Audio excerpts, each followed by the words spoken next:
জয় Hind everyone. Commerce exclusive YouTube চ্যানেলে তোমাদের সকলকে স্বাগত জানাই। দেখো, একটা নোটিশ বা একটা ছবি কিন্তু আমরা সোশ্যাল মিডিয়াতে গতকাল থেকে ভাইরাল হতে দেখছি।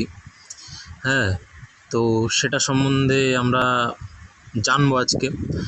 এই যে তথ্যটা সেখানে বলা হচ্ছে যে ওয়েস্ট বেঙ্গলে ক্যালকুলেটর ব্যবহার করা পুরোপুরি ব্যান হয়ে গেল। এই তথ্যটা আদৌ কতটুকু সত্যি, এবং এর মধ্যে যাদের ক্ষেত্রে ব্যান হয়ে গেল তারা কি করবে আগামী দিনে, কাদের জন্য আছে বেনিফিট এবং কাদের জন্য আগামী দিনে সমস্যা হতে পারে, এবং সমস্যা যদি হয় কি করবে, আমি সবটা বলবো। আমি শুধু সমস্যা বলতে আসিনি, সমাধানটাও আমি বলে দেবো, এফেক্টিভ সলিউশন। ভিডিওটার সাথে জুড়ে থাকো, বেশিক্ষণের হবে না ভিডিওটা। সো দেখো, প্রথমে আমরা নোটিফিকেশানটা দেখে নিই। নোটিফিকেশানটা West Bengal council of higher secondary education এর তরফ থেকে গতকাল 29শে আগস্ট এটা কিন্তু জারি করা হয়েছে নোটিফিকেশানটা, এবং এটা জেনুইন নোটিফিকেশান। যদি এই স্টোরিটা তোমরা সোশ্যাল মিডিয়া দেখে থাকো, এইটা হচ্ছে জেনুইন নোটিশ। এইবার বলি এখানে কি বলা আছে। তবে এইখানে কি বলা আছে আমরা বিভিন্ন প্রশ্নের মধ্য দিয়ে দেখব কি বলা আছে, এবং যার মনে যা কৌতূহল রয়েছে সব কিছুই আশা করি আজ আমি সলভ করে দিতে পারবো, এবং তোমাদের যে পরামর্শটা দেব, যারা ক্যালকুলেটর ইউজ করতে পারবে না, কারা পারবে না সেগুলো আমরা জানবো, কিন্তু যারা পারবে না তারা কী করবে, কী মেথড অ্যাপ্লাই করবে, এবং আমি তোমাদের কীভাবে হেল্প করবো আগামী দিনে, সেই সমস্ত ভিডিওটায় আমরা বলতে চলেছি। সো কথা না বাড়িয়ে চলো দেখে নিই কী বলছে। কারো যদি কোনো প্রশ্ন নিয়ে, এছাড়াও এখানে যতগুলো প্রশ্ন আমি দিয়েছি অ্যান্সার দেবো প্রত্যেকটারই এক এক করে, সমাধানও বলবো কি করতে হবে। এছাড়াও যদি কারোর কোনো প্রশ্ন থাকে কমেন্ট সেকশনে ভিডিওর তোমরা এখানে আমাকে লিখে পাঠাও, আমি চেষ্টা করব তোমাদের উত্তর দেওয়ার। সো প্রথমে বলেছে যে পশ্চিমবঙ্গে কি ক্যালকুলেটর ব্যান হয়ে গেল। অনেকে এই জায়গায় এটা সোশ্যাল মিডিয়া দেখেছো, এটা গুজব সম্পূর্ণ। হ্যাঁ, অবশ্যই পশ্চিমবঙ্গে ক্যালকুলেটর ইউজ করা যাবে না, তবে সবার ক্ষেত্রে নয়। পশ্চিমবঙ্গ বোর্ড যারা উচ্চ মাধ্যমিক লেভেলে পড়াশোনা করছে, অর্থাৎ 11-12, তারা ক্যালকুলেটরটা পরীক্ষার হলে ইউজ করতে পারবে না। এটা সায়েন্সের ক্ষেত্রেও প্রযোজ্য, কমার্সের ক্ষেত্রেও প্রযোজ্য, আর্টসের ক্ষেত্রেও প্রযোজ্য। সায়েন্সরা যে সায়েন্টিফিক ক্যালকুলেটর ইউজ করতে, সেই সায়েন্টিফিক ক্যালকুলেটর তোমরা পরীক্ষার হলে নিতে পারবে না। কমার্সের যারা কমার্শিয়াল ক্যালকুলেটর ইউজ করতে, সেই ক্যালকুলেটর তোমরা নিতে পারবে না। এবং আর্টসে যাদের এডুকেশন সাবজেক্টই আছে, তাদেরও কিছু ক্ষেত্রে ক্যালকুলেটর লাগে, এবং জিওগ্রাফিতেও সম্ভবত লাগে। তো যদি লেগে থাকে কোনো ক্ষেত্রে আর্টসদেরও, তাদেরও কোনো রকম ক্যালকুলেটর নিয়ে পরীক্ষার হলে এক্সাম সেন্টারে প্রবেশ করা যাবে না। এটা পরিষ্কার, এখানে আমাদের নোটিশেও কিন্তু বলা আছে তোমরা ক্যালকুলেটর নেবে না, তোমাদের যা ক্যালকুলেশন তোমাদের মুখে বা হাতে করতে হবে, ঠিক আছে? তো নেক্সট কোয়েশ্চেন, কারা কারা ক্যালকুলেটর ব্যবহার করতে পারবে না? এই যে বললাম, ক্লাস 11-এর স্টুডেন্টরা এবং ক্লাস 12-এর স্টুডেন্টরা, এরা ব্যবহার করতে পারবে না ক্যালকুলেটর কোনো রকম। কলেজের স্টুডেন্ট যারা আছে তাদের ক্ষেত্রে যেরকম চলছিল সেরকমই চলবে, কোনো সমস্যা নেই। এটা শুধুমাত্র West Bengal council of higher secondary Education থেকে জানানো হয়েছে। আচ্ছা, নেক্সট কোয়েশ্চেনে যাই, যে উচ্চ মাধ্যমিক 2025 যারা দেবে, সামনের বছর যারা পরীক্ষা দিতে চলেছ, তোমাদের ক্ষেত্রে কী নিয়ম প্রযোজ্য? এই নোটিশে এখানে ক্লিয়ার কাট বলা আছে যে HS 2025 যারা এক্সামিনেশান দেবে তাদের ক্ষেত্রে আগের রুলটাই বহাল থাকবে। এবার বুঝিয়ে বলি ব্যাপারটা কি। তোমরা ক্যালকুলেটর ইউজ করতে পারছো, তোমরা যে যা স্ট্রিমে হও, যেভাবে তোমরা প্র্যাকটিস করে এসছো এতদিন, তোমরা সেভাবে করবে যারা HS 2025 পরীক্ষা দেবে। কিন্তু যারা এখন বর্তমানে 11-এ পড়ছো, অর্থাৎ তোমাদের সামনের মাসে সেপ্টেম্বর মাসে তোমাদের ফার্স্ট সেমিস্টার পরীক্ষা, তোমরা ক্যালকুলেটর ইউজ করতে পারছো না। কোনো রকম ক্যালকুলেটর অ্যালাউ করা হবে না এক্সাম সেন্টারে, ঠিক আছে? দুঃখের খবর এটা। হ্যাঁ, পরীক্ষার এখন বেশি দিন বাকি নেই। এই মুহূর্তে এরকম একটা খবর আনএক্সপেক্টেড ছিল, স্বীকার করছি। কোনোভাবেই এটা আমাদের কাম্য নয়, কিন্তু আমরা কেউ সিস্টেমের বাইরে নই, আমাদেরকে ক্যালকুলেটর নিয়ে গেলে হবে না। যারা HS 2025 যেই স্ট্রিম থেকে হও, যার যে ক্যালকুলেটর আছে, যারা নিয়ে যেতে পারবে। অবশ্যই সায়েন্টিফিক ক্যালকুলেটর যেটা কাউন্সিলের গাইডলাইনে বৈধ আছে, যে সমস্ত ক্যালকুলেটর সেগুলো, অবৈধ কোনো ক্যালকুলেটর তোমরা নিয়ে যেতে পারবে না। যেরকম সিস্টেম ছিল এইচএস 2025-এ সেটাই চলবে, এই সিস্টেম তোমাদের জন্য নয়। যারা এখন 11-এ উঠলে তাদের জন্য, এবং যারা এর পরে 11-12-এ পড়াশোনাটা করবে তাদের জন্য কেবলমাত্র, ঠিক আছে? এই যে যারা 11-এ পড়ছো তারা যখন 12-এ উঠবে তোমাদের ক্ষেত্রে ক্যালকুলেটর ইউজ করা যাবে না, তোমাদের থেকে সিস্টেমটা চালু হলো, এটাই হচ্ছে বোঝাতে চাইছে। তো নেক্সট, যারা ক্যালকুলেটর ব্যবহার করতে পারবে না তারা এখন কি করবে। এবার হচ্ছে আমার 11-এর স্টুডেন্ট যারা আছো তাদেরকে আমি বলি, সায়েন্স স্ট্রিমেরটা আমি পর্যাপ্ত জ্ঞান নেই, তবে এটা শিওর যে তোমরা ক্যালকুলেটর নিয়ে যেতে পারছো না।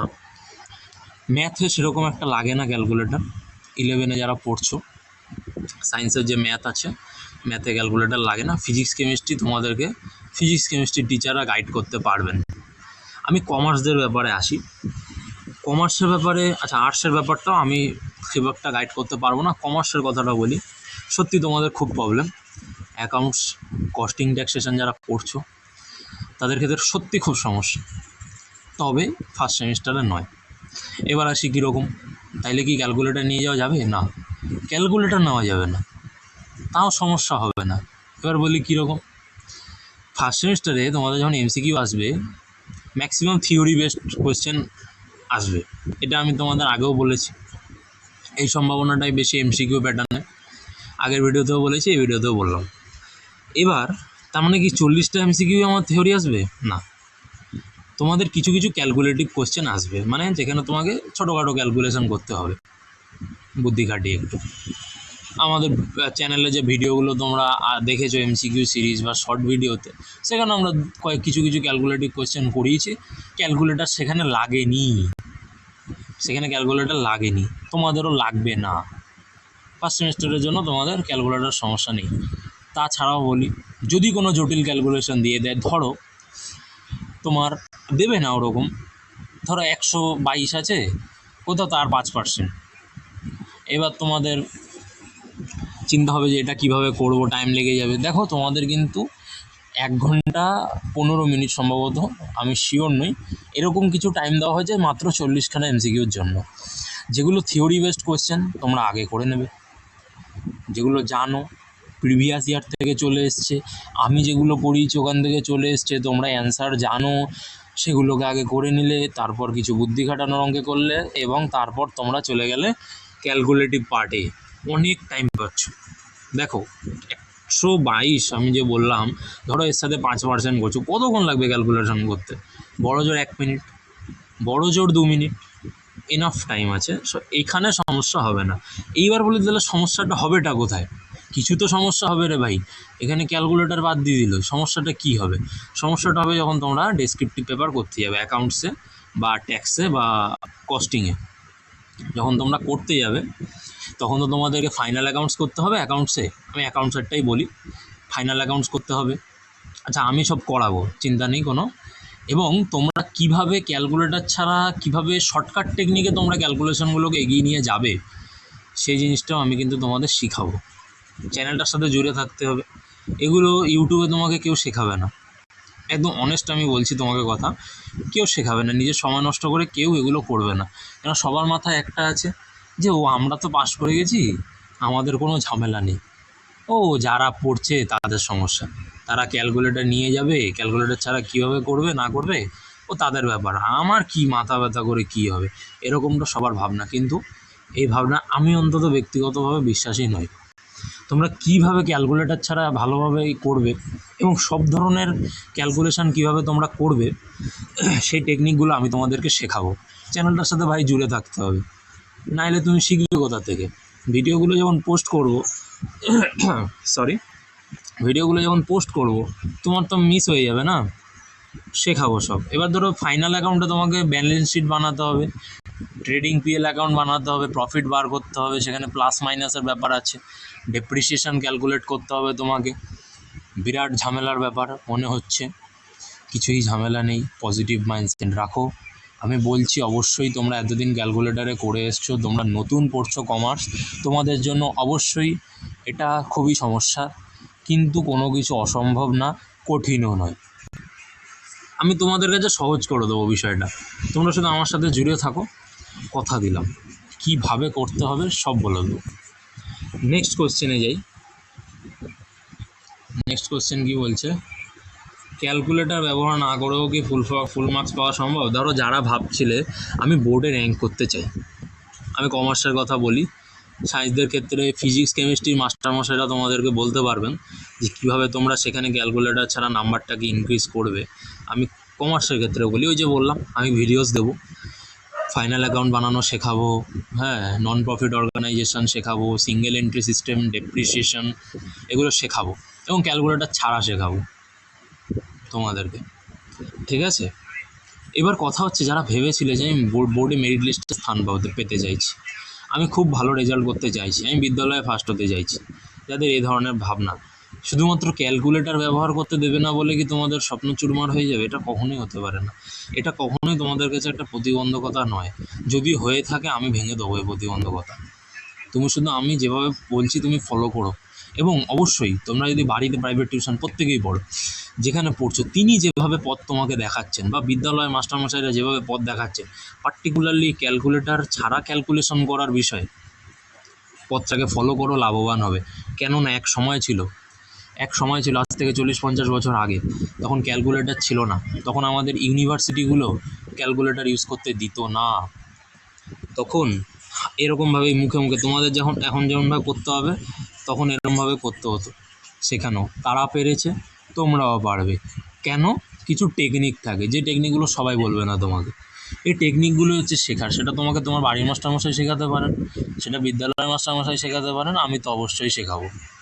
এবার বলি যে তোমরা যখন কলেজে উঠবে উচ্চ মাধ্যমিকের পরে, অর্থাৎ যারা এখন 11-এ পড়ছো, তোমাদের তখন ক্যালকুলেটর ইউজ করা যাবে।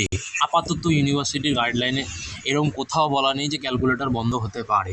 শুধুমাত্র West Bengal council of higher secondary Education ওনারা জানিয়েছেন, এটা ওনারা সিস্টেম করেছেন। কিন্তু কলেজ লেভেলে পশ্চিমবঙ্গের ম্যাক্সিমাম কলেজে বলো বা আউটসাইড পশ্চিমবঙ্গে বলো, যেখানেই তোমরা বিকম পড়তে যাও, বিবিএ পড়তে যাও, তোমাদের কিন্তু এটা ক্যালকুলেটর ইউজ করার পারমিশন আছে, এখনও অবধি আছে। আচ্ছা, তো ক্যালকুলেটর ব্যবহার না করেও ফুল মার্কস পাওয়া সম্ভব। টেকনিক করতে হবে, স্পিড করতে হবে, হয়ে যাবে। স্পিড আসে প্র্যাকটিসে, টেকনিক আসে শিখাবে। যে তোমাকে শিখাচ্ছে সে যদি তোমাকে টেকনিক না শেখায় তুমি জানবে কোথা থেকে? তাইলে এটা সম্পূর্ণ তার উপর নির্ভর করছে।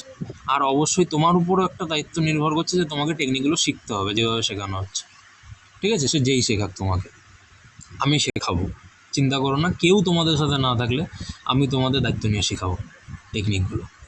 চ্যানেলটার সাথে জুড়ে থাকো, তোমরা লাভবান তুমি হবে, ঠিক আছে? আচ্ছা, নেক্সট বলছে যে আমি অঙ্কে ভালো নই, ক্যালকুলেটর ছাড়া আমি কিভাবে পরীক্ষা দেবো? এটা একটা কোটেশন আমি নিয়েছি, যে এই ধরনের ভাবনা যাদের আছে তাদেরকে সঠিক সমাধান এবং পরামর্শটা আমি দেবো। দেখো, অঙ্কে ভালো নও, তুমি অঙ্কে কম পেয়েছিলে, তুমি মাধ্যমিকে ভালো নম্বর হয়নি, কমার্স নিয়েছো।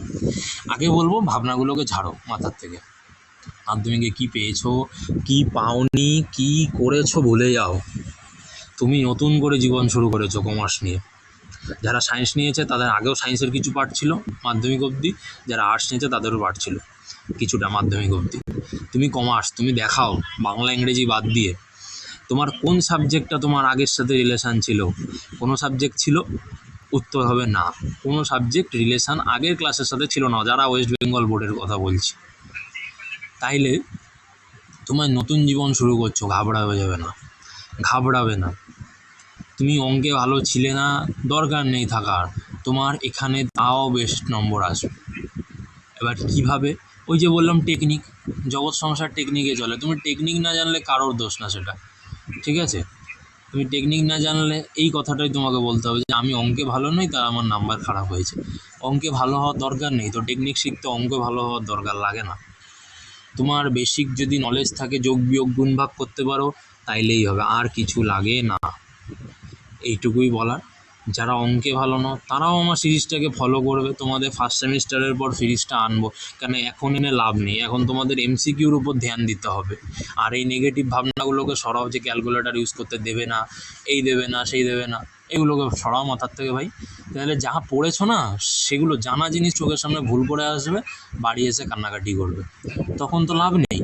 এখনই এই ধারণাটাকে সরাও। আমি তোমাদের কথা দিচ্ছি, আগেও যেরকম তোমরা নাম্বার করতে ক্যালকুলেটর শুদ্ধ ক্যালকুলেটর ছাড়াও সেভাবে ফার্স্ট সেমিস্টারে নাম্বার করবে। কেন? বেশি ক্যালকুলেটিভ কোশ্চেন থাকবে না, যদিও থাকে সেগুলো সিম্পল ক্যালকুলেশন হবে এবং সময় তোমরা পুষিয়ে উঠতে পারবে। সমস্যাটা হবে নেক্সট সেমিস্টার থেকে, এবং আছি এই সেমিস্টারটা যেতে দাও শুধু, তারপর সিরিজগুলো আনবো, ঠিক আছে? তখন তোমরা ফলো করো, লাভবান হবে। So thank you so much, এই অবধি ভিডিওটা রাখলাম। এছাড়াও পরীক্ষার হলে কী করবে না করবে সেই সমস্ত স্ট্র্যাটেজি ভিডিও কয়েকদিন পরে দেবো। এখন পড়ো, সিলেবাসটা শেষ করো, রিভিশন করো বারবার। আমি যে ভিডিওসগুলো দিচ্ছি প্রতিদিন সেটা দেখো। কস্টিং ট্যাক্সেশন সিরিজ আনছি, জিএসটি করিয়েছি অ্যাকাউন্টসে, যেটা ভেরি ইম্পর্টেন্ট, কিছু না কিছু কোশ্চেন পাবে, এটা আমার বিশ্বাস, ঠিক আছে? সম্ভাবনা তো আছে, বাকিটা তো সময় বলবে। সো ভিডিওটা এই অবধি রাখলাম। Thank you so much. Jai Hind everyone.